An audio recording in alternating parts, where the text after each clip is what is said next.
Lionfish spear briefing. What's the most important rule of scuba diving? Don't hold your breath. Don't hold your breath, okay? Yeah, breathe continuously. So it's really important. Now you're doing this, so breathe continuously, don't hold your breath.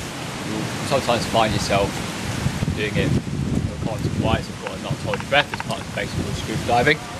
Those who've got cameras, when you try to take pictures with your camera, you generally find you sit there and you try to take a picture and you okay, you tend to hold your breath. It's really important not to when we're doing the spearing. You've all seen lionfish under the water. Okay, this is a spear that we use, a sling. Okay, what we do is when we see a lionfish under the water and you've got the spear in your hand, when you're carrying the spear, okay, don't hold it around like this. Carry it here, nice and close to you. Okay. Also, don't just dangle it. So if you go along and you dangle it, scrape the bottom. Okay, so hold it nice and close. If someone has got the spear, everyone else needs to give them just some extra room. Okay, they need freedom of movement when it comes to lionfish, and also to keep away from the spear as well.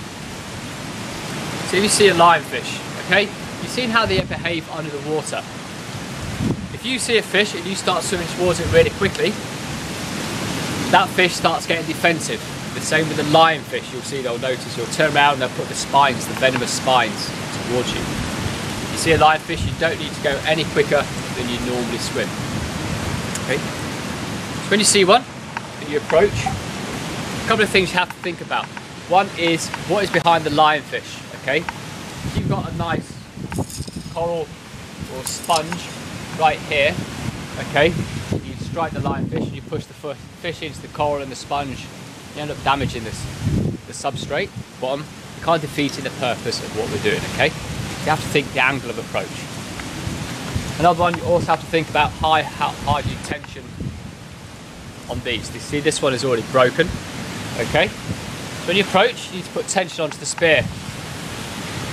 So hold the spear with one hand, pull it down. You'll work out for yourself eventually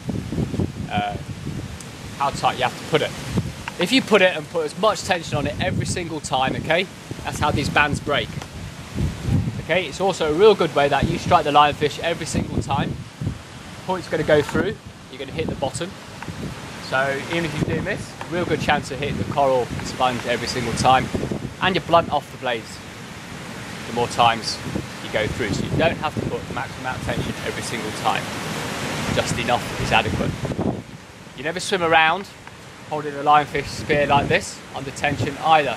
It's a very good way of either getting someone or something inadvertently.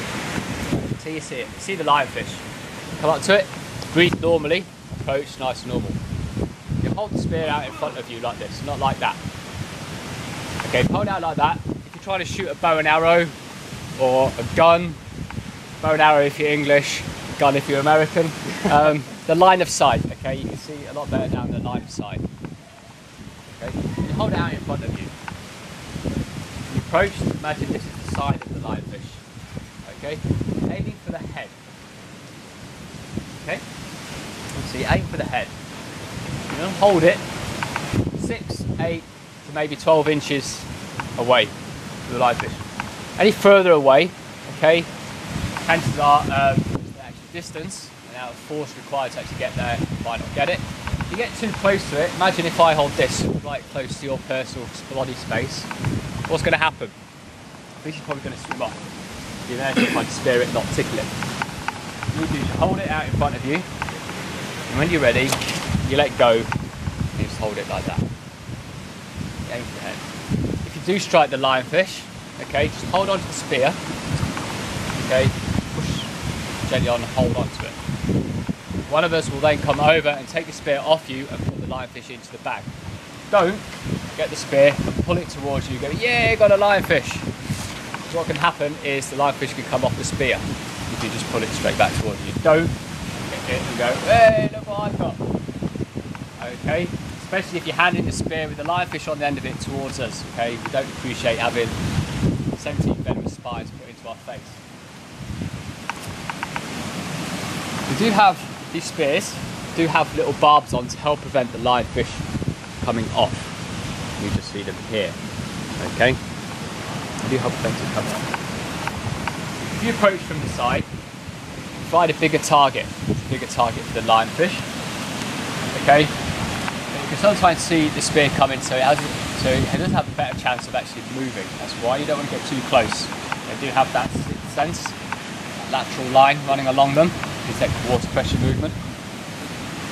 So you're aiming for the head. If it does move, you more like to strike the body. If you aim for the body, it moves this way. Less chance because you've got the tail, which is a smaller surface area to hit. If you need to change the angle of attack and come in towards the head,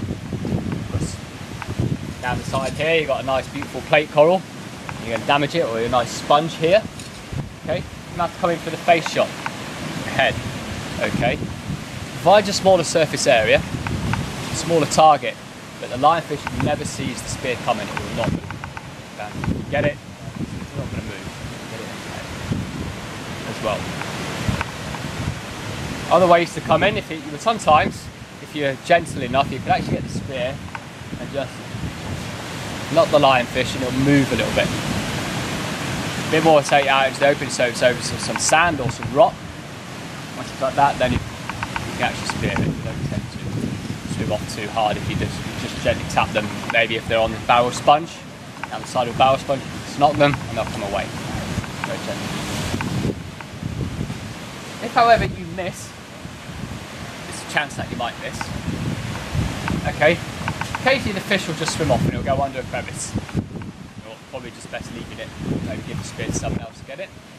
Or sometimes it might just swim off. Don't just go, strike again, and if you miss, strike again, okay? You have to be able to take your time, think about what's behind the lionfish every single time. It's a real quick way to just, if you miss a couple of times, to get breathing really quickly. You get the adrenaline starts going, you get a bit of bloodlust, your breathing starts increasing, okay, and your air goes, okay. So it's important just to slow down on that. That's why we control the spear who we hand it to, so we take turns. So someone doesn't have it and spear for 10 minutes or something like that. I normally have a general rule of 3. If I miss the lionfish 3 times, it's normally gone, unless it's a really big one as well. That's really a little bit about with the spear of the lionfish. Other general rules. You're taught when you dive profile. Okay, you're taught not to do a sawtooth dive profile, so it's really important that we don't do that when we're spearing lionfish. It's quite easy just to forget about that. You see a lionfish down there, go down a couple of meters, we're going to go get that one, there's one up here, a couple of meters there, oh there's another one shallower, we're going to go get that. It's very easy to sawtooth dive profile. So then we don't start swimming back down after a lionfish. So then what happens is we come to a safety stop, and you know what, we're doing the safe stop. As we come up, there's a rock covered in lionfish. It's general sod's law. That's what happens. Sometimes you just got to leave them. They'll be there next time, okay? It's your safety. It's more important than taking a lionfish out of the water. Okay? If you do miss a lionfish, the lionfish are just going to swim off. They're not going to start coming out and start attacking either. Not like that. Go off. Luckily, they're not free swimming. They just sit there in the water. So you might get one lionfish here, you get another one here, you get another one here, and you can get one. And the other 2 will just look interested. You can get the second, and you can get the third. Sometimes you get 4th, 5th, 6th. And it might be the last one realises there's something not quite right, and it will swim off. Normally they don't go anywhere. So normally, but if you've got a group, okay, of lionfish, and there's more than one person with a spear, it's really important that tunnel vision, you don't have tunnel vision, so 2 people don't start going for the same lionfish. That's why we control who has a spear. Okay, and your air will go quicker. Your brain's working more. Okay, you're thinking, your brain's working more, your brain breathing more, you're concentrating on your buoyancy a lot more, so your air goes down.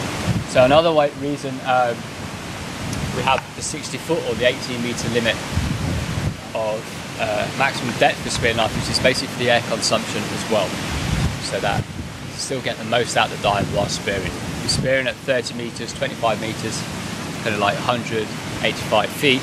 or 85 feet, not 185 feet. Yeah, we'll go real quick. So we try to limit that so you can still get the most out of the dive as well. So we'll try to get everyone to have a go when we can. Spin the lionfish as well. And just remember on the surface, bags, stay away from the bags. Sometimes spines stick out from the bags, so you can still get stung through the bag. So just make sure you keep distance with the person with the bag as well.